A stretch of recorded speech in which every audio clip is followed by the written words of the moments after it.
England में सामंतवाद का विकास कब हुआ था? तो इंग्लैंड में सामंतवाद का विकास 11वीं सदी में हुआ था। एंजिल और सैक्सन इंग्लैंड में आकर कब बस गए थे? तो एंजिल और सैक्सन जो थे वह 6ठी सदी ईस्वी में मध्य यूरोप से आकर इंग्लैंड में बस गए थे। इंग्लैंड देश का नाम किसका रूपांतरण है? तो इंग्लैंड देश का नाम एंजिल लैंड्स का रूपांतरण है। इंग्लैंड के सैक्सन राजा को किसने हराया था? तो इंग्लैंड के सैक्सन राजा को नॉर्मैंडी ड्यूक विलियम ने हराया था। ठीक है, नॉर्मैंडी ड्यूक विलियम ने सैक्सन राजा को कब हराया था? तो 11वीं शताब्दी में हराया था। किस तरह से हराया था? तो नॉर्मैंडी विलियम ने एक सेना के साथ इंग्लिश चैनल पार किया और इंग्लिश चैनल पार करने के बाद इंग्लैंड के सैक्सन राजा को पराजित किया था। 11वीं शताब्दी में इंग्लैंड और फ्रांस के बीच युद्ध होने का क्या कारण था? तो 11वीं शताब्दी में फ्रांस और इंग्लैंड में जो युद्ध होता था उसके कारण थे क्षेत्रीय सीमाओं और व्यापार से उत्पन्न होने वाले लाभ को लेकर यह विवाद का कारण बना हुआ था इंग्लैंड और फ्रांस में।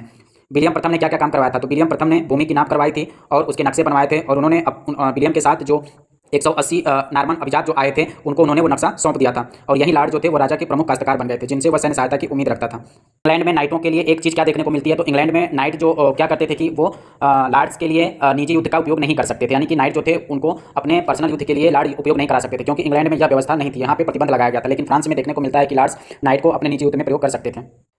विभिन्न स्तरों के भूस्वामियों के काश्तकार कौन बन गए थे इंग्लैंड में? तो एंग्लो सैक्सन कृषक जो थे वो विभिन्न स्तरों के भूस्वामियों के काश्तकार बन गए थे। एंग्लो सैक्सन कहाँ से आए थे? तो एंग्लो सैक्सन मध्य यूरोप से आए थे। इंग्लैंड में कब आए थे? 6ठी सदी ईस्वी में आए थे।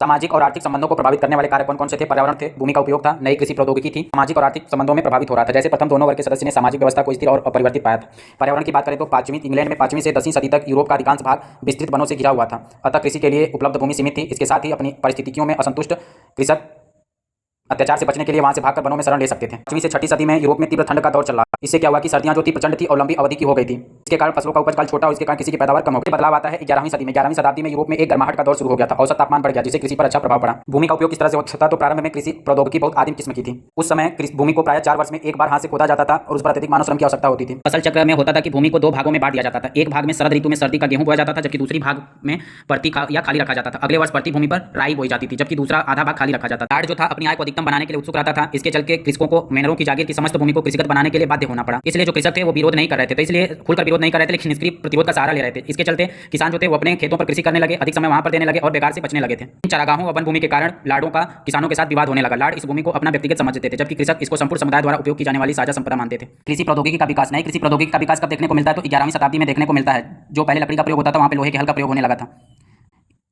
2 खेतों वाली व्यवस्था 3 खेतों वाली व्यवस्था में परिवर्तित हो गई। 3 वर्षों में 2 वर्ष अपने खेत का उपयोग कर सकते थे और बशर्ते वह एक फसल शरद ऋतु में और उसके 1.5 वर्ष बाद दूसरी बसंत में बोना था उनको। कृषक अपनी जोतों को 3 खेतों में बांट सकते थे। मानव उपभोग के लिए एक खेत में शरद ऋतु में गेहूं या राई बो सकते थे, दूसरे में बसंत ऋतु में मनुष्यों के उपभोग के लिए मटर, सेम और मसूर तथा घोड़ों के लिए जौ और बाजरा बो सकते थे।